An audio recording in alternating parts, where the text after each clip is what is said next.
जय हिंद दोस्तों, हम अपने YouTube चैनल पर आप सभी का स्वागत करते हैं। इतिहास का जो सीरीज चल रहा था तो इतिहास में हम लोग औरंगजेब तक पढ़ लिए थे। बाबर से लेके बाबर, हुमायूं, अकबर, जहांगीर, शाहजहां और औरंगजेब, इन 7 राजाओं को खत्म कर लिए थे। तो मुगल काल का जो ऊपर मतलब उन्नति का काल था ना, वो वहीं था, ऊपर की ओर मुगल काल जा रहा था। बाबर आया था, आक्रमण करते करते धीरे अकबर तो पूरा प्रशासन कर दिया था, जहांगीर आया नया व्यवस्था किया, शाहजहां आया तो वास्तुकला का पूरा बिल्डिंग बनवा दिया चारों तरफ। जहाँ ये जब औरंगजेब आया तो अपना साम्राज्य विस्तार दक्षिण से लेके उधर पूर्वोत्तर तक कर दिया था। तो इतने को कहा जाता है उन्नति का काल। जैसे देखिए 1526 में आया था ना बाबर, तो 1526 से लेके 1707 तक इसको कहा जाता है उन्नति का काल। ये उन्नति का काल था। उसके बाद औरंगजेब के बाद जितने राजा हुए ना, उस सब बकलोल राजा हो गए। उन लोग मुगल साम्राज्य तो बहुत बड़ा हो गया, लेकिन पैसा नहीं था अब इन लोग के पास कि इन लोग अपने साम्राज्य को स्थिर कर पाए। किसी भी देश को अगर हम लोग को स्थिर करना है तो उसके लिए पैसा रहना जरूरी है। तो जब ये सब राजा जब आए ना, ये 8-9 राजा हुए इनके बाद, ये सब बकलोल राजा थे। इन लोग से संभरा नहीं पा रहा था इतना बड़ा साम्राज्य। तो ये अब मुगल काल अवनति की ओर जाने लगा, मतलब ये घटने लगा। तो 1707 से 1857 तक भी मुगल काल हम लोग के भारत में था, लेकिन अपने मतलब वो नीचे की ओर जा रहा था, उसका साम्राज्य विस्तार पूरा बट रहा था। और एक बात देखिए, इसी समय को से 1707 से ये 1857 जो है, इसको हम लोग आधुनिक इतिहास में भी पढ़ते हैं। इसको अगर इसको देखा जाए ना, तो ये जो है 1526 1707 ये प्री मुगल काल कहलाता है। इसको कहा जाता है पूर्व मुगल काल, और इसको कहा जाता है उत्तर मुगल काल, मतलब बाद वाला मुगल काल। तो इसको हम लोग मिडाइवल हिस्ट्री में रखते हैं, मध्यकालीन इतिहास में, लेकिन इसको हम लोग आधुनिक हिस्ट्री में रखते हैं। क्यों? क्योंकि इसी समय से हम जब पढ़ाएंगे तो आपको पता चलेगा कि अंग्रेज भी भारत में आना चालू हो गए थे। यहाँ पर तो इसमें आया था अकबर के समय, चाहे जहांगीर के समय हल्का छूट मिल गया था उन लोग का। पीछे पढ़ाए थे हम, टॉमस रो और कैप्टन हॉकिंस जब आए थे तो उन लोगों को छूट मिल गया था, लेकिन पूरा बढ़िया तरह से स्थापत्य अपना करने लगे यहाँ पर उन लोग इसी काल के दौरान। इसलिए इसको हम लोग आधुनिक काल में भी पढ़ते हैं। तो अब देखते हैं हम लोग, ये तो देख लीजिए। जैसे देखिए यहाँ से ऐसे ये चल रहा था उन्नति का काल, और फिर ये चलने लगा अवनति का काल। 1526 से आए थे यहाँ पर बाबर, यहाँ पर औरंगजेब जाते जाते 1707 में पूरा भारत इन लोगों के कब्जा में हो गया था। लेकिन 1707 से फिर 1857 तक इन लोग से हाथ से पूरा भारत यहाँ से निकल गया। 1857 में अंग्रेज इन लोग के पूरा खत्म कर दिए, अंग्रेज का शासन हो गया था हम लोग के यहाँ। इधर से इन लोग अब गिरने चालू हो गए थे, एक पहाड़ की तरह डायग्राम, अगर इसका ग्राफ देखेंगे देखने को मिलेगा। तो अब हम लोग समझते हैं इन राजाओं में इतना बढ़िया बढ़िया काम नहीं किया है कि अलग अलग इन लोगों को पढ़ना है। इतिहास उन्हीं को जगह देता है जो बहुत बढ़िया काम करते हैं। इन लोग 5 जो 7 राजा थे, इन लोग का कितना जगह मिला है इतिहास में, लेकिन इन लोग का एक ही क्लास में खत्म हो जाएगा। उन लोग के लिए कितना क्लास पढ़ना पड़ा था, अकबर के लिए तो 5 क्लास पढ़ना पड़ा था, इन लोग एक ही क्लास में खत्म हो जाएंगे। कुछ काम नहीं किया इन लोग के समय जो घटनाएं हुई हैं उसी से इन लोग का याद है। काम इन लोग कुछ नहीं किया है, इन लोग के समय कुछ कुछ घटनाएं घट गई हैं, इसलिए इन लोग का नाम हम लोग को याद कर रखना पड़ता है। और मुगल साम्राज्य पढ़ रहे हैं तो इन लोग का नाम याद करना पड़ेगा। इसलिए कहा जाता है अगर बाप दादा बढ़िया काम किए रहेंगे ना, तो आपके आने वाली पीढ़ी का भी नाम कुछ लोग आदमी लेंगे। तो इसका देखिए पहला, इसके बाद जब औरंगजेब मर गया ना, तो इसके बाद उसका लड़का था मुअज्जम, हम आपको बताए थे, जिसको दक्षिण भारत के गोलकुंडा के लिए भेजा था और वहां पर घूस दे के आ गया था, जीत नहीं पाया था। फिर औरंगजेब जाके जीता था, तो उसी का नाम है बहादुर शाह।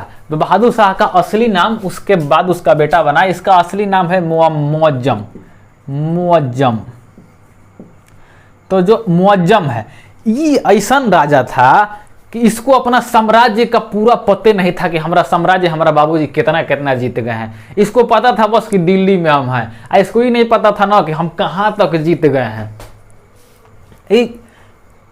इसको इसीलिए इसको कहा जाता है शाह ए बेखबर। एकदम बेखबर था, इसको अपने साम्राज्य के बारे में नहीं पता था। इसको नहीं पता था कि अफगानिस्तान हम लोग हाथ से निकल गया, इसको भी नहीं पता था कि पूर्वोत्तर भारत हम लोग में आ गया है। इतना बड़ा राज्य इसे संभाला नहीं जा पा रहा था। तो इसको इतिहासकार कहते हैं शाह ए बेखबर। शाह ए बेखबर को उपाधि दिया गया है इसको, शाह ए बेखबर। तो 1707 ईस्वी से 1712 तक राज किए, मर गए यहाँ पर। अब इनके बाद अब अगला राजा बनेगा ये कुछ काम नहीं किए इनको, इसीलिए शाह ए बेखबर, बस इतना ही हम लोग को याद करना है। ऑब्जेक्टिव क्वेश्चन उठा के पूछ देता है कि शाह ए बेखबर किस राज मुगल सम्राट को कहा जाता है, तो बहादुर शाह। उनका असली नाम क्या है? मुअज्जम। अब अगले राजा की ओर चलते हैं हम लोग। 1712 में एक राजा बना जहांदार शाह। जहांदार शाह एकदम मूर्ख था। ये जब दान देने बैठता था ना, कुछ दान में दे देता था। राजा से इसका मांगेंगे ना कि ए राजा साहब हमरा आपका मयूर सिंहासन जो शाहजहां लगा के दे दीजिए ना, तो वो उठा के दान में दे देता। अगर मंत्री लोग नहीं रहते तो अपना मुकुटो दान में दे देता। ही जो कुछ मांगे इसको दान में देता था। तो इसको इतिहासकार नाम देते हैं लंपट मूर्ख। लंपट मूर्ख याद करते जाइएगा। इन लोग का एक एक नाम इतना कामों नहीं किया है, एक एक नामों लेके बैठा है। लंपट मूर्ख, लंपट मूर्ख। इतिहासकार इसको लंपट मूर्ख कहते हैं। इसको लंपट मूर्ख कहा जाता है जहांदार शाह को।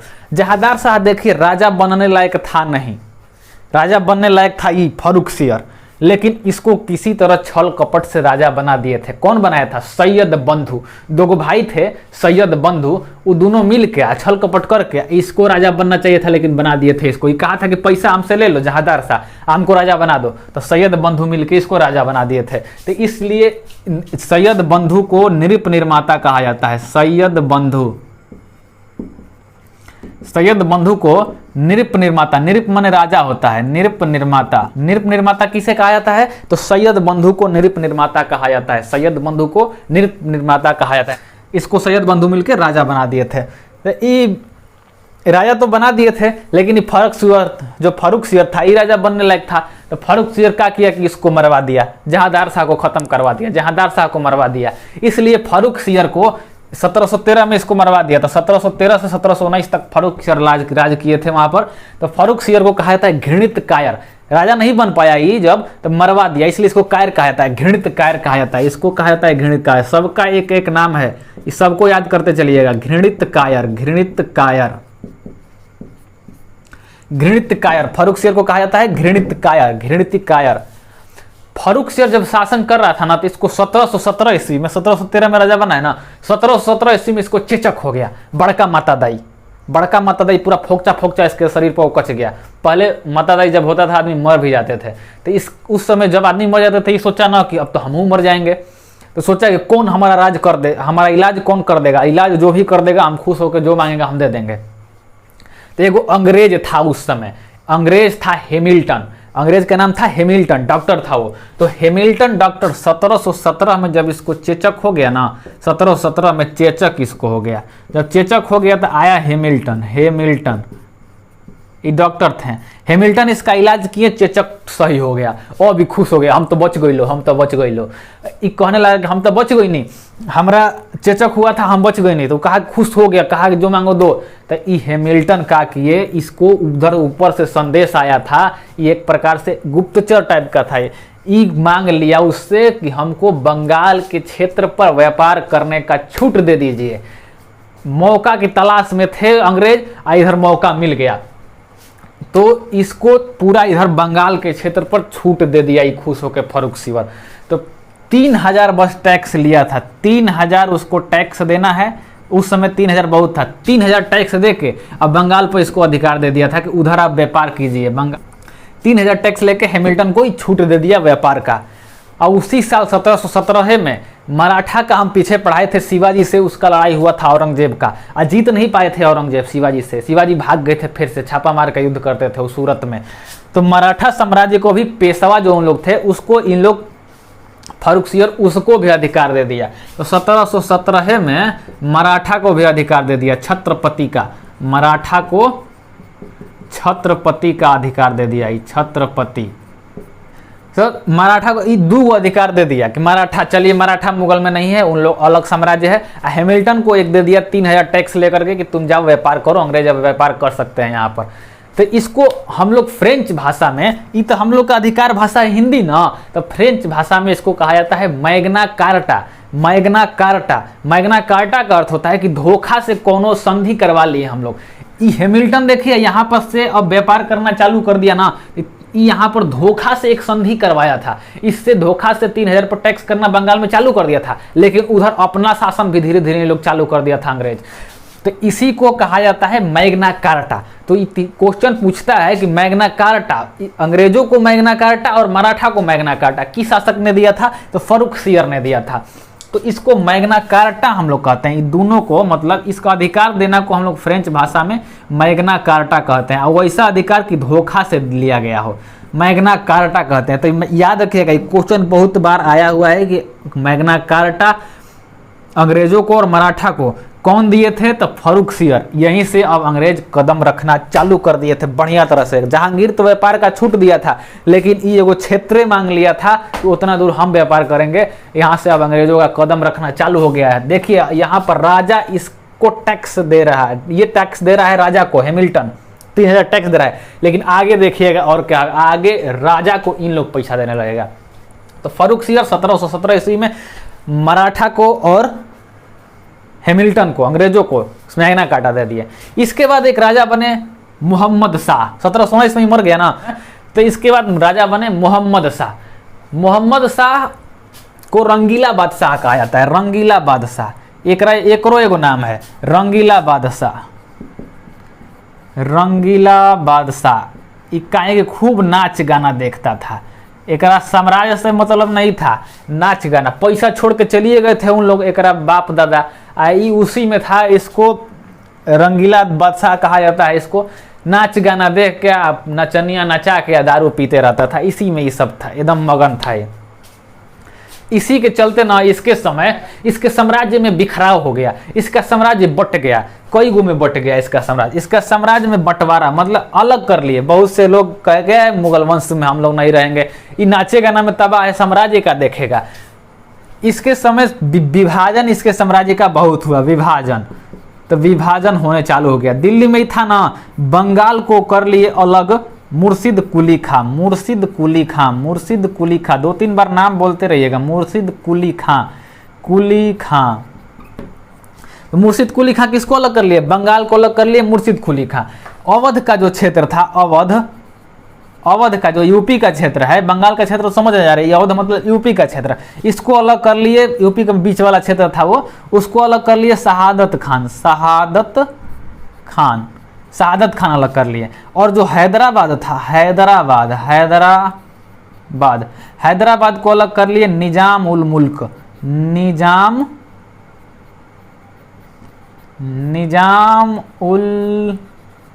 मुल्क। तो 3 गो इसके समय साम्राज्य इसका विभाजन हो गया। एगो तो दिल्ली में था, एगो अवध का क्षेत्र शहादत खान लेके चले गए, यूपी वाला जो क्षेत्र है, और फिर ये निजामुल मुल्क हैदराबाद को लेके चले गए। बंगाल मुर्शिद कुली खान, तीनों का नाम याद रखेगा, बंगाल मुर्शिद कुली खान, बंगाल मुर्शिद कुली खान, अवध शहादत खान, और तीसरा हैदराबाद निजाम उल मुल्क। पूछेगा कि सर्वाधिक विभाजन किसके काल में हुआ मुगल का? अब इधर विभाजन है देखने को मिलेगा, धीरे धीरे ये सब खत्म हो जाएगा, इतनी में बचे जाएगा मुगल काल, बस एगो महल में रह जाएगा इन लोग, लाल किला बस इन लोग का रहेगा, उसके अलावा कुछ नहीं रहेगा। अंतिम में तो लालू किला छीन लेगा अंग्रेज। कितना साम्राज्य विस्तार किए था। एक जो पैसा कमी कहीं हुआ था इन लोगों का, पैसा कमी हुआ था दक्षिण भारत अभियान में। औरंगजेब जो था ना बहुत पैसा लगा दिया था, उसका बहुत बड़ी गलती भी साबित हुई थी। इन लोग बकलोल भी था, पढ़ा लिखा उतना था नहीं। तो निजाम उल मुल्क, तीनों को याद रखिएगा विभाजन कौन कौन हुआ। इसके समय ना 1739 ईस्वी में 1739 में पेशवा थे, एक पेशवा बाजीराव का तो नाम आप लोग सुने ही होंगे। बाजीराव प्रथम, बाज की नजर चीते की चाल और बाजीराव की तलवार पर कभी शक नहीं किया करते हैं। तो ये बाजीराव जो थे 500 घुड़सवार लेकर के एकरा पर आक्रमण कर दिए मोहम्मद शाह पर। देखिए 1717 में मराठा को अधिकार दिया कि तुम लोग अलग बन जाओ, ठीक है, हम तुम लोग पर नहीं करेंगे, अधिकार नहीं करेंगे। फिर कब 1717 के बाद 1737 ईस्वी में पेशवा बाजीराव इस पर आक्रमण कर दिए थे। 1737 में ये आक्रमण कर दिए थे। 20 वर्ष बाद आक्रमण करके मोहम्मद शाह पर जीतियो गया ये बाजीराव, 500 घुड़सवारे से जीत गया। जब जीत गया ना तो इसको कहा कि हम तुमको मारेंगे नहीं, तू हमको पैसा दो। इससे ले लिया 5-6 लाख रुपया। उस समय का 5-6 लाख समझिए, वो आज का 1000 करोड़ अरब रुपया हो जाता है। तो उतना कहा ना कि इतना रुपया अगर हमको तुम हर साल देते रहेगा ना तो हम तुम्हारी रक्षा करते रहेंगे। तो मोहम्मद शाह कहा कि ठीक है, हमारा पास तो बहुत पैसा है, तुम ले जाओ पैसा, हमारा जान छोड़ दो। तो मोहम्मद शाह ये पैसा पर जान छोड़ दिया बाजीराव उसका, अब पैसा पर जान छोड़ दिया, कहा कि हम तुम्हारा रक्षा करते रहेंगे। लेकिन क्या हुआ, 2 साल बाद 1737 में तो ये आया था पेशवा, और 2 साल बाद 1739 में ईरान से एगो चल आया आक्रमणकारी नादिर शाह। नादिर शाह को एशिया का और ईरान का नेपोलियन कहा जाता है। वो जहाँ जाता था जीतते रहता था, हारता नहीं था। ये भारत का नक्शा अगर हम लोग यहाँ देख रहे हैं, मान लीजिए ये भारत का नक्शा है, छोटा मोटा इसी तरह बना दिए हैं। तो ईरान से आया था नादिर शाह इसके पर आक्रमण करने के लिए मोहम्मद शाह के समय। कब आया था? 1739 में। 1739 में आ गया नादिर शाह। नादिर शाह इसको एशिया का नेपोलियन और ईरान का नेपोलियन दोनों जगह का नेपोलियन कहा था, इसको याद रखिएगा, नेपोलियन इसको कहा जाता है। जब नादिर शाह यहाँ आया ना तो उसको खबर दिया गया था ना कि अवध में जाइए, अवध में जाइए, वहां पर बहुत पैसा है। ये पहुंच गया सीधे अवध, पहले दिल्ली नहीं गया। अवध का कौन पहले ही उस समय अलग कर लिए थे, इस शहादत खान अलग कर लिए थे। जब ये आया शहादत खान के पास ना तो शहादत खान पहले ही हाथ जोड़ के खड़ा हो गए, कहे कि हमारा पास रुपया कहाँ है, हम तो अभी अलग हुए हैं, तो आप जाइए दिल्ली में जाइए मोहम्मद शाह के पास, उसके पास बहुत रुपया है। तो अभी कहा कि हम जा रहे हैं दिल्ली, अगर वहाँ पैसा नहीं मिला ना तो फिर आएंगे तुमको काटने के लिए। आज चला गया दिल्ली। जब नादिर शाह दिल्ली गया ना तो मोहम्मद शाह के पास पैसा देख के दिल्ली जगमगा रहा था सोना से एकदम। ये भकुआ गया, भकुआ गया समझते हैं, मतलब एकदम अचंभित हो गया। कहा कि इतना पैसा है भारत में, इन लोग उतना युद्ध भी लड़ रहा है तो वो इतना पैसा भी है भारत में। सब यहाँ बिल्डिंग विल्डिंग देख के एकदम चकित हो गया था। मयूर सिंहासन को देखा था, मयूर सिंहासन, बाप रे बाप, मयूर सिंहासन में कोहिनूर हीरा लगा हुआ है। पैसा जब देखा ना वहीं पर लूटना चालू कर दिया। अब मोहम्मद शाह क्या किए थे, मयूर सिंहासन पर से भाग गए थे उधर जान बचा करके, सिंहासन वासन छोड़ दिए थे अपना। जब दिल्ली में आए ना तो जो मोहम्मद शाह थे भाग गए थे यहाँ से, सुने थे कि नादिर शाह आ रहा है। तो इन लोग लड़ने का क्षमता था, अकबर जहाँ बाबर था, इन लोग औरंगजेब के समय आता नादिर शाह काट के खत्म कर देता उधर है। यहाँ पर आए नादिर शाह, तो नादिर शाह दिल्ली में खूब लूटे, इतना लूटे, लूटते लूटते उनका पूरा जितना सामान लेने वाला घोड़ा वोड़ा लेकर आए थे सब भर गया। मयूर सिंहासन को उखाड़ लिए, जो लाल किला में था ना दीवाने आम दीवाने खास, और उसमें मयूर सिंहासन लगाया था ना शाहजहां, उसको उखाड़ लिए, कोहिनूर हीरा के सहित लाद के चल दिया, ईरान लेके चला गया। लाद के यहाँ से वो ईरान लेके चला गया। इस सब चीज लेके लूट के यहाँ पर राज नहीं किया, ये बस लूटने आया था, लूट के गया। इसको एशिया का नेपोलियन और ईरान का भी नेपोलियन कहा जाता है। अब जब यहाँ से मोहम्मद शाह दिल्ली आए ना तो अब कहें कि बार हमारा तो सब लुटा गई, हमारे पास तो अब कुछ है नहीं है। इतना पैसा ही लूट लिया था कि इन लोग कंगाल हो गए थे। बस इन लोग का मुगल का क्या बचा था, मुगल का बचा था इन लोग का बिल्डिंग। जो शाहजहां एगो दिमाग लगाया था, बढ़िया बढ़िया जो बिल्डिंग बनवा दिया था, ताजमहल, लाल किला, जामा मस्जिद, शीश महल, ये सब छोड़ा था ही। नहीं तो वो अगर पैसा रहता तो उसको भी लेके रहता, लेकिन वो ले जाने लायक है नहीं था।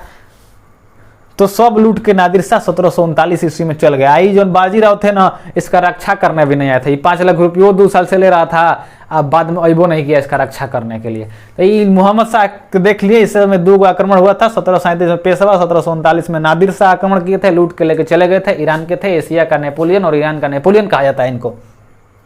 इसके समय विभाजन बहुत हुआ था, बंगाल विभाजन मुर्शीद कुली खान, अवध विभाजन शहादत खान, हैदराबाद विभाजन निजाम उल मुल्क। तो ये मोहम्मद शाह को हम लोग देख लिए। 1748 ईस्वी में मोहम्मद शाह के अपने से मृत्यु हो जाती है। जब ये मृत्यु हो गई तो एक राजा बना अहमद शाह। अहमद शाह जब राजा बना 1748 ईस्वी में, तो इसके पास कुछ पैसे नहीं था, इसके पास एकदम पैसा नहीं था, सब लूट लाट के इधर से चला गया था। इन लोग नाचे गाना सब में गंवा दिए थे, इधर बंगाल का अधिकार दे दिए थे, लंपटे मूर्ख था। इन लोग पैसा का कोई आय का स्रोत नहीं था इन लोग के पास।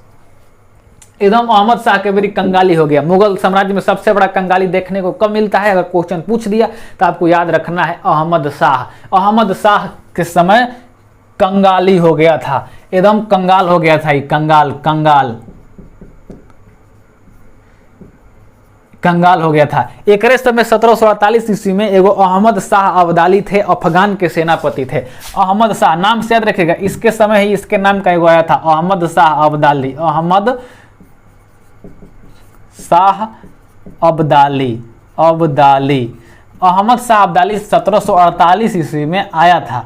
अब पंजाब पर आक्रमण किया था पहली बार पंजाब पर आक्रमण किया था फर्स्ट टाइम। पहली बार अहमद शाह अब्दाली कब आक्रमण किया था? अहमद शाह के शासनकाल के समय 1748 ईस्वी में, उस समय वो आक्रमण किया था, बस एक शादी का कुछ नहीं किया था। इन लोग का आटा गीला था कंगाली में, इन लोग एकदम कंगाल थे, सब यहाँ लूट के लेके चला गया था नादिर शाह। इन लोग के पास अहमद शाह के पैसे नहीं था एकदम। इसको ना अपना जो सेना इसका पैसा मांग रहा था कि हमको पैसा दीजिए, सेना तो पैसा लेगा ना, आप कुछ है कंगाल है चाहे कुछ है, हम आपका काम कर रहे हैं तो हमको पैसा चाहिए। तो ये पैसा जब इसको मांग रहा था, इसको अपना महल में का सामान गिरवी रखना पड़ा था, इतना इसका कंगाल हो गया था, गिरवी रखना पड़ता था। ये भी क्वेश्चन पूछता है कि किस मुगल काल के समय, किस मुगल राजा के समय महल का सामान को गिरवी रखना पड़ा था, इतना दिन गिर गया था इसका? तो अहमद शाह के समय गिरवी रखना पड़ गया था। इसी सब के चलते इन लोग का नाम यादव करते हैं हम लोग, नहीं तो याद नहीं करते हम लोग। वैसा साम्राज्य देखिए जो बाबर वहां से आ गया था, यहाँ पर इतना साम्राज्य, अकबर इतना बड़ा शासन किया था, शाहजहां इतना बिल्डिंग बनवाया था, औरंगजेब पूरा साम्राज्य जीत लिया था। उसका एक वंशज है नालायक आदमी, इसके पास पैसा नहीं है। काहे नहीं पैसा है कि इसके पीछे वाला सब लुटवा दिया है। मोहम्मद शाह लड़ नहीं पाया था, नाचेगा नाम अजुराइल था, नशेड़ी हो गया था। अगर यहाँ मोहम्मद शाह की जगह औरंगजेब रहता तो इसको नादिर शाह को मार के फेंक देता उधर है। औरंगजेब के सामने कुछ नहीं चलता था, अपने भाई कोई को नहीं छोड़ा था, तो इसको क्या छोड़ता हूँ। इसके समय कंगाल हो गया था, गिरवी रखना पड़ा था। इसके समय सेना लोग विद्रोह कर दिया, पैसा नहीं दे पा रहा था, गिरवी रख के पैसा दे रहा था, कितना दिन पैसा देगा। इसके समय सेना विद्रोह कर दिए थे, सेना विद्रोह हो गया था इसके समय, सेना विद्रोह। अब विद्रोह हुआ तो क्या किया, सब इसको पकड़ करके अहमद शाह को एक आंख में आन्हर कर दिया, इसको आन्हर करके जेल में डाल दिया, अंधा बनाकर जेल में डाल दिया। अहमद शाह का तो फाइल खत्म, कंगाल हो गया था, विद्रोह इसके समय सेना का हो गया। एगो अहमद शाह अब्दाली पहली बार आक्रमण किए थे पंजाब पर। उसके बाद राजा आए आलमगीर द्वितीय। इसके बाद जो भी आए हैं द्वितीय आए हैं, सब में द्वितीय लगाए, आलमगीर द्वितीय, शाह आलम द्वितीय, अकबर द्वितीय, बहादुर शाह द्वितीय। तो ये सब द्वितीय वाले आए हैं। अब इधर याद कीजिए कौन आया, बहादुर शाह, उसके बाद जहांदार शाह, उसके बाद फर्रुख शेर, उसके बाद मोहम्मद शाह, उसके बाद अहमद शाह, उसके बाद आलमगीर द्वितीय। आलमगीर द्वितीय जब राजा बना तो इसके समय एगो युद्ध हुआ था, उसी के चलते इसको यादो करते हैं हम लोग। 1757 में एक युद्ध हुआ था, याद कीजिएगा, प्लासी का युद्ध, आपको याद भी होगा प्लासी का युद्ध हुआ था 1757 में। किसके बीच? अंग्रेज थे, अंग्रेज और सिराजुद्दौला यहाँ पर हार गए, अंग्रेज जीत गए थे। अंग्रेज का सेना का नेतृत्व कौन कर रहा था यहाँ पर? लॉर्ड क्लाइव था, लॉर्ड क्लाइव। ये सब हम लोग जब पढ़ेंगे ना मॉडर्न हिस्ट्री अंग्रेज, उस समय इसको विस्तृत अध्ययन करेंगे। यहाँ पर बस एक दिखाया जा रहा है आपको कि यहाँ से इन लोग चालू कर दिया था। 1757 में इसके समय आलमगीर द्वितीय के समय प्लासी का युद्ध हुआ था, और प्लासी के युद्ध में सिराजुद्दौला हार गए थे, और इन लोग को सुनहरा एक मौका मिल गया था अंग्रेज को भारत में राज करने का। यहाँ से अंग्रेज अब देखिए पूरा बढ़िया से आने चालू हो गए थे। इन लोग का साम्राज्य भी कम हो गया था, ये सब अलग हो गए थे इससे, तो साम्राज्यों कम, सब अपने में फूट डल गया था। इसी का फायदा उठाया था अंग्रेज, फूट डालो शासन करो, यहाँ के राजाओं को तोड़ देता था और तोड़ के अपना शासन करने लगता था। वो सब हम लोग मॉडर्न हिस्ट्री में पढ़ेंगे, अंग्रेज कैसे आए थे, तो अंग्रेज का टॉपिक है, यहाँ पर नहीं पढ़ना है उसको। तो लॉर्ड क्लाइव यहाँ पर सिराजुद्दौला से जीत गए, और वहाँ पर उनको मिल गया अधिकार बंगाल के क्षेत्र में, इधर के क्षेत्र में बढ़िया से इन लोग अब यहाँ व्यापार करने लगा था। इसके बाद राजा बने शाह आलम द्वितीय। 1759 से 1817, 1759 से 1817। इंपॉर्टेंट नहीं है उतना, ईस्वी सन याद करना, पूछता नहीं है इन लोग के बारे में, उतना जानकारी नहीं पूछता। ये सब युद्ध जो हुआ था ये याद करते चलिएगा, विद्रोह हुआ था ये याद करते चलिएगा, कब कब कितना दिन राजा बने थे इसको उतना इंपॉर्टेंट नहीं है। शाह आलम द्वितीय का इंपॉर्टेंट है, क्या है कि ये बहुत लंबा शासन किया था। उत्तर वैदिक काल में सबसे अधिक लंबा शासन करने वाला कौन था, तो शाह आलम द्वितीय। और उधर मुगल काल में, अगर पहले वाले मुगल काल में पूछ देगा कौन शासन सबसे लंबा किया था, तो अकबर किए थे। और यहाँ पर सबसे लंबा किए थे शाह आलम द्वितीय। देखिए 4-5 बरिस सब किया, 1-2 बरिस। आई देखिए 59 से लेकर 17 तक, इधर 50 मतलब 57-58 बरिस तक राज किया है यहाँ पर। शाह आलम द्वितीय के समय ना बहुत बढ़िया बढ़िया युद्ध हुआ था भारत में शाह आलम द्वितीय के समय बहुत बढ़िया बढ़िया युद्ध हुआ था और अंग्रेज एकदम पूरी तरह से भारत में स्थापित हो गए थे इसके समय। अब इसके समय इसकी घटना को हम लोग याद करना इंपॉर्टेंट हो जाता है क्वेश्चन की दृष्टि से कि कैसे भारत में अंग्रेज आए थे, यहाँ से बढ़िया तरह से आपको दिखने लगेगा। 1761 ईस्वी में 1761 ईस्वी में 3 गो युद्ध इसके समय बहुत बढ़िया बढ़िया हुआ था। 1761 ईस्वी में पानीपत का तृतीय युद्ध हो गया, पानीपत का थर्ड वार। तो ये पानीपत का थर्ड वार हुआ था अहमद शाह अब्दाली और मराठा के बीच में हुआ था।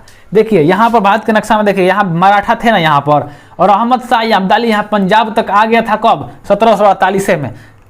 यहाँ से इन लोग मुगल वाला इससे नहीं लड़ रहा था, ये चला गया मराठा वाला सीधे इससे लड़ने। अब मराठा वाला लड़ने चला गया तो खिसिया गया। अफगान का सेनापति था ये अहमद शाह अब्दाली, याद कीजिएगा अहमद शाह अब्दाली अफगान का सेनापति, अफगान का था ये, अफगान का सेनापति था। यह पंजाब में आक्रमण किया था 1748 में। इन लोग भिड़ गए यहाँ पर 1761 में। इससे 1761 में मराठा लोग भिड़ गए, ये नहीं भिड़ा था, मुगल यहाँ पर नहीं भिड़ा था, मराठा लोग भिड़ गए थे। अंग्रेज तो इधर शासन कर ही रहे थे यहाँ पर 1757 में जीत के। तो जब 1761 में पानी का युद्ध हुआ किसके साथ बीच में, अहमद शाह, अहमद अब्दाली और मराठा के बीच में युद्ध हुआ था, मराठा। तो यहाँ पर जब युद्ध हुआ ना पानीपत का तृतीय, तो मराठा हार गए था, अहमद शाह अब्दाली जीते गए। यहाँ पर अहमद शाह, पानीपत यहीं पर ना है, याद कीजिए। पानीपत का प्रथम युद्ध बाबर आया था 1526 ईस्वी में किया था, और वहां से वो रहने का सोचा था मुगल वंश के लिए, और मुगल यहाँ पर वो पहुंच गया था पानीपत के प्रथम युद्ध। पानीपत का द्वितीय युद्ध में अकबर लड़ा था हेमू से, और वहां पर वो जीत गया था। पानीपत का तृतीय युद्ध हुआ था अहमद शाह अब्दाली और मराठा से, मराठा यहाँ पर हार गए थे।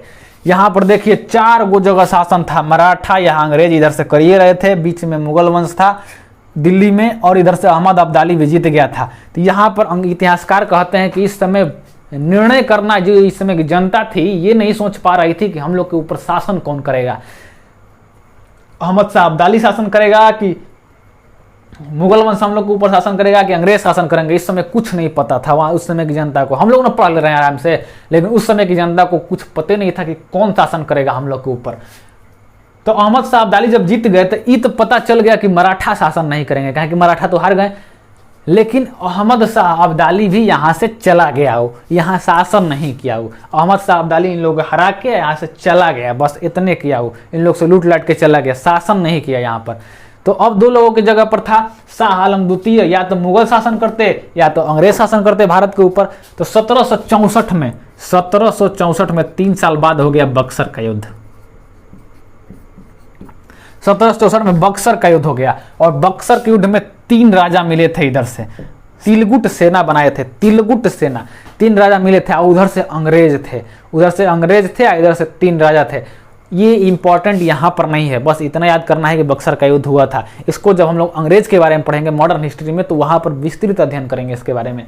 तो यहाँ पर तिलगुट सेना बना के, और तिलगुट सेना बनाए थे इन लोग, लेकिन यहाँ पर शाह आलम द्वितीय हार गए थे बक्सर के युद्ध में, अंग्रेज जीत गया था। यहाँ पर बक्सर के युद्ध में यहाँ पर अंग्रेज जीत गए, अंग्रेज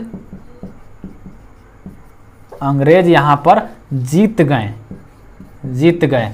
अंग्रेज जब जीत गए ना, तो बक्सर के युद्ध से अंग्रेज अब एकदम भारत में नींव गाड़ दिए। यहाँ पर बक्सर का युद्ध निर्णायक युद्ध माना जाता है, पूरा भारत पर अधिकार हो गया अंग्रेजों का। अब यहाँ पर अहमद शाह अब्दाली चलिए गया, मराठा लोग हारिए गए थे। यहाँ पर ये जो थे शाह आलम द्वितीय जो थे, ये भी हार गए, मुगल भी हार गए, और यहाँ पर अंग्रेज अब पूरे भारत पर अधिकार हो गया अंग्रेज पर बक्सर के युद्ध के बाद। 1765 में एगो संधि हुआ, यहाँ पर शाह आलम द्वितीय इसमें घायल हो गए थे, जब ये युद्ध हुआ था ना इसमें घायल हो गए थे वो और हार गए थे।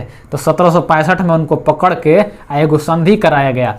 अंग्रेज बहुत चालाक थे, बहुत चालाक, पढ़े लिखे थे। ये जानते थे कि अगर राजा को हम लोग यहाँ से हटा देंगे ना, एक बार के मार देंगे ना, तो यहाँ की जनता विद्रोह कर देगी कि विदेशी आदमी कौन यहाँ पर आ गया है। तो इन लोग दिमाग लगाया, ये सोचा ना कि हम लोग यहाँ दिल्ली पर डायरेक्ट शासन नहीं करेंगे, यहाँ के जो राजा हैं उसको राजा बनने दिए रहते हैं हम लोग। तो शाह आलम द्वितीय से एक संधि किए, कहे कि तुम ही राजा रहेगा। इलाहाबाद में संधि हुआ था 1765 में, इलाहाबाद संधि। तो 1765 में इलाहाबाद का संधि हुआ, और कहे अंग्रेज ना कि तुम ही राजा रहो, कोई दूसरा राजा नहीं रहेगा, हम लोग शासन नहीं करेंगे, तुम राजा रहो लेकिन पैसा पर हम लोग का अधिकार रहेगा। अंग्रेज देखिए यहाँ पर भारत पर शासन करने नहीं आए थे, यहाँ से उन लोग का मूल उद्देश्य था पैसा कमाना। उन लोग बस पैसा चाहते थे, पैसा के अलावा कुछ नहीं। पैसा है तो सब कुछ है। उन लोग जानते थे कि हम लोग पढ़े लिखे आदमी हैं, उन लोग को साम्राज्य विस्तार नहीं करना था, उन लोग को बस पैसा की जरूरत थी। तो इलाहाबाद की संधि में वो कहे ना इससे कि देखिए राजा आप ही रहिए। अंग्रेज जानते थे अगर हम लोग राजा बन जाएंगे तो विद्रोह हो जाएगा, राजा आप ही रहिए, पूरा आप नेतृत्व कीजिए, जैसे शासन कर रहे हैं वैसा कीजिए, पूरा लाल किला में आप अपना शासन प्रशासन लेकर रहिए, लेकिन जो पैसा है, जितना भी पैसा है उस पर अधिकार हम लोग का रहेगा। हम लोग टैक्स वैक्स जो जितना भी आएगा वो अंग्रेज लेंगे। यहाँ पर इलाहाबाद की संधि में यही हो गया, यहीं पर सबसे बड़ा भूल हो गया। शाह आलम से हार गईदे किया था और यहाँ पर दे दिया, पूरा पैसा का कंट्रोल चला गया अंग्रेजों के हाथ में। अगर वित्त मंत्रालय जिसके कंट्रोल में है तो समझिए कि पूरा देश उसके कंट्रोल में है, वो कुर्सी से कुछ थोड़ी ना होगा। तो पूरा जितना भी टैक्स आ रहा था, उस समय का सबसे बड़ा कृषि न था, कृषि से न टैक्स आता था। तो जितना टैक्स आता था अंग्रेज लेते चले गए 1765 के बाद। और शाह आलम द्वितीय कहा कि हम अपना कैसे खाएंगे पिएंगे, हमको भी पैसा चाहिए ना। तो ये कहा कि ठीक है हम आपका भी इंतजाम करते हैं, आपको महीना हम देंगे। यहाँ पर इसको पेंशन भोगी बना दिए, पेंशन, इसको पेंशन भोगी बना दिए। कहे ना देखिए सम्राट है। और यहाँ पर देखिए हैमिल्टन इसको पैसा दे रहा था अपना व्यापार करने के लिए। इतना समय के बाद अंग्रेज इन लोग के बारे में पूरा बढ़िया तरह से समझ गए थे। और यहाँ पर देखिए युद्ध जीतने के बाद 1765 में अब ई पैसा लेके राजा बना है। अंग्रेज यहाँ पर पूरा अधिकार कर लिए थे पैसा पर और कहे थे कि तुम इतना पैसा हम आपको तुमको दे देंगे, तुम अपना शासन करते रहना। ये कहा कि ठीक है, हमारा जान तो छोड़ दिए ना राजा, हम ये हैं, पैसा देते रहिएगा, हम शासन करते रहेंगे। तो प्रथम पेंशन भोगी शासक कौन था मुगल साम्राज्य में? तो शाह आलम द्वितीय था। शाह आलम द्वितीय प्रथम पेंशन भोगी शासन था। शाह आलम द्वितीय। तो पेंशन का काम चालू हो गया था अब यहीं से। इन लोग पैसा पर मतलब वेतन पर राजा बन रहा है। देख रहे हैं राजा कहला रहा है लेकिन वेतन पर। अंग्रेज कितना बढ़िया दिमाग लगाया था। तो ये तीनों चीज हम लोग पढ़ लिए। 1761 पानीपत का तीर्थ, 1764 को बक्सर का युद्ध जो निर्णायक युद्ध माना जाता है, यहाँ पर भारत पर अधिकार अंग्रेजों का हो गया था। 1765 में इलाहाबाद की संधि हुई और शाह आलम द्वितीय पेंशन भोगी हो गए थे। शाह आलम द्वितीय के बाद ई पैदा हुआ 1817 में। जब शाह आलम द्वितीय मर गए ना तो ये था अकबर द्वितीय। अकबर द्वितीय पहले ही से पेंशन भोगी बना। शाह आलम द्वितीय तो पहले से पेंशन नहीं था, बाद में ना उनका हुआ था। अकबर द्वितीय पैदे हुआ था पेंशन लेने वाला। तो अकबर द्वितीय पेंशन लेने वाला पैदे हुआ था। इसका क्या किया ना अंग्रेज, धीरे धीरे इन लोग पेंशन कम करने लगा। अकबर द्वितीय का पेंशन कम कर दिया। देखिए यहाँ से पेंशन देना चालू किया, यहाँ से उन लोग साम्राज्य लिया, फिर देखिए पेंशन दिया। अब यहाँ से देखिए पेंशन कम कर, एक के हाली नहीं किया।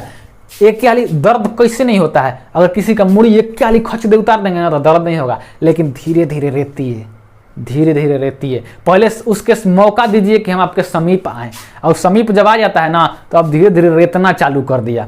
देखिए इसके समय समीप आ गया 1717 में, और उसके बाद देखिए यहाँ पर अब रेतना चालू कर दिया, पेंशन देने लगा। धीरे धीरे पेंशन वो कम करने लगा। अब पेंशन जब कम कर दिया ना अकबर द्वितीय का, तो अकबर द्वितीय का जब पेंशन कम कर दिया तो एगो थे राम मोहन राय, उनको राजा की उपाधि दे दिया अकबर। कहा कि आज से तुम राजा राम मोहन राय के बारे में आप सुने होंगे, सती प्रथा का अंत किए थे वो, उसका एक अलग टॉपिक है, उनको बाद में पढ़ेंगे। यहाँ पर इसके बारे में पढ़ना है। तो राजा राम मोहन को उपाधि दिए, राम मोहन राय को राजा का, ये अकबर द्वितीय। राजा राम मोहन राय को राजा की उपाधि कौन दिया था? तो अकबर द्वितीय दिए थे। तो राजा राम मोहन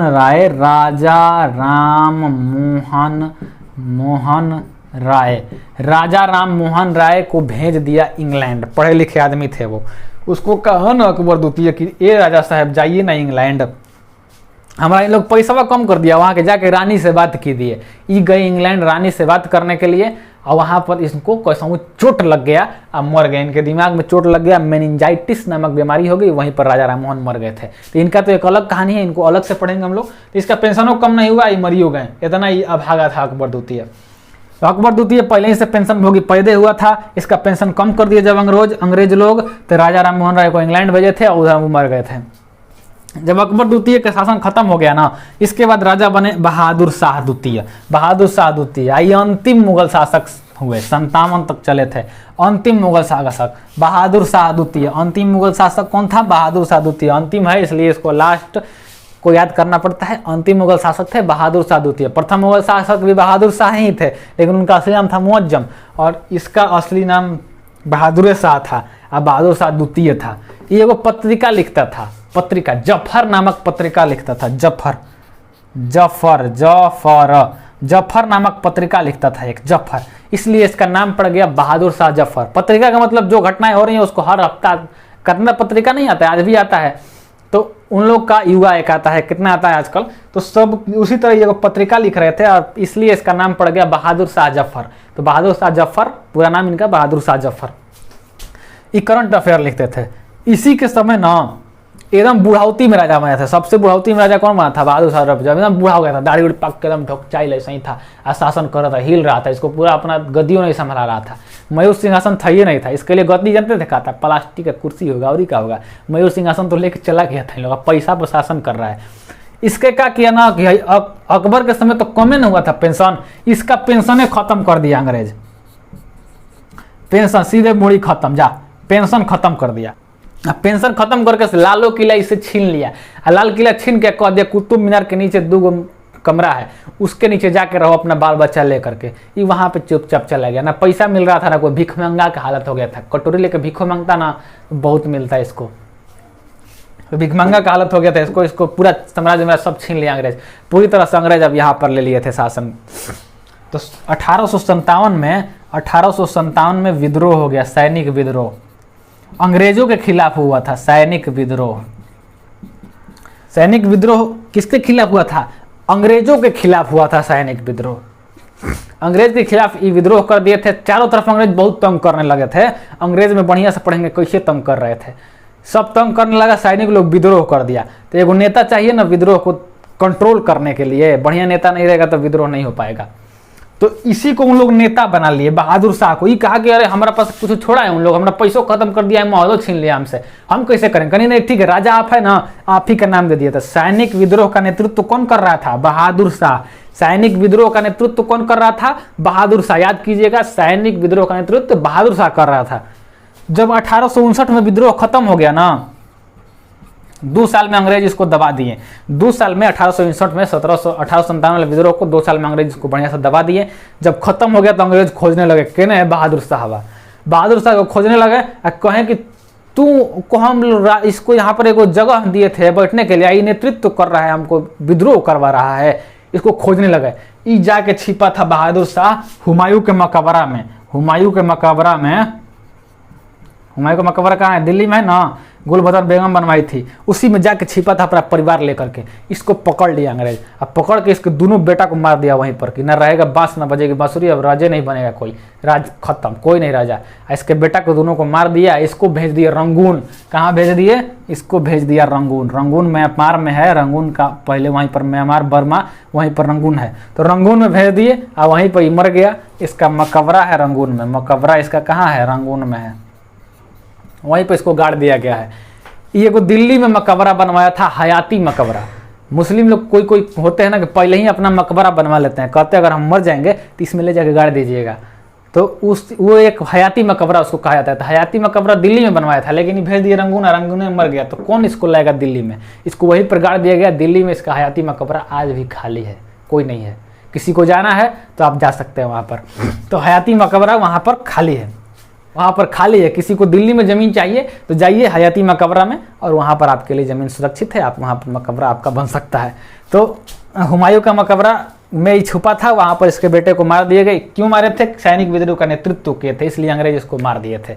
अब यहाँ तक 1857 तक कोई मुगल साम्राज्य नहीं था। हालांकि अंग्रेज तो यहीं से 1765 से पूरा भारत पर वो अपना कब्जा कर लिए थे, लेकिन 1857 आते आते कोई राजा नहीं था यहाँ पर, पूरी तरह से अंग्रेज शासन कर रहे थे दिल्ली से। अब तो हम लोग देख एक नज़र मिल गया कि अब अंग्रेजों का शासन चालू हो गया। अब यहाँ पर 1857 में पूरी तरह से मुगल वंश खत्म हो गया। मुगल वंश खत्म हो गया, मुगल वंश को हम लोग देख लिए पूरा तरह से। अंग्रेज अब आ गए, तो अंग्रेज का तो अलग टॉपिक है, अंग्रेज का अलग टॉपिक में पढ़ेंगे, वो मॉडर्न हिस्ट्री के टॉपिक है। तो 9 राजा को एक जगह लिख के बढ़िया से याद कर लीजिएगा, इन सब एक ही क्लास में खत्म हो गया, कोई इंपॉर्टेंट नहीं है। तो इसमें हम लोग उत्तर मुगल काल को खत्म कर दिए। मुगल काल पहले ही से खत्म हो गया था, 7 राजा के बारे में हम लोग उधर पढ़ लिए थे, इसको भी याद कर लीजिएगा। अब 2 वीडियो और आएगा मुगल काल की में, एक मुगल काल का पूरा प्रशासनिक व्यवस्था को लेकर आएंगे हम, पूरा सब में से छांट के कौन कौन का काम किया है एक अलग सेपरेट वीडियो बनाएंगे। और एक में देखेंगे उसकी साहित्य एवं कला, मतलब वो कौन कौन सा पुस्तक उसके समय लिखा गया था, कौन कौन सा बिल्डिंग बना था, ये सब को हम लोग 2 वीडियो में आराम से छोटा छोटा वीडियो बना कर देख लेंगे। ये वीडियो आपको याद हो गया होगा, इसको याद कीजिएगा, बढ़िया सा दिमाग में कहानी की तरह समझिएगा इतिहास को, तो बहुत अच्छी तरह से समझ में आएगा। वीडियो अच्छा लगा हो तो वीडियो को लाइक कीजिएगा, कमेंट कीजिएगा और ज़्यादा से ज़्यादा शेयर कीजिएगा, और हमारे चैनल को सब्सक्राइब जरूर कर लीजिएगा अगर अभी तक नहीं किए होंगे तो। तब तक के लिए जय हिंद।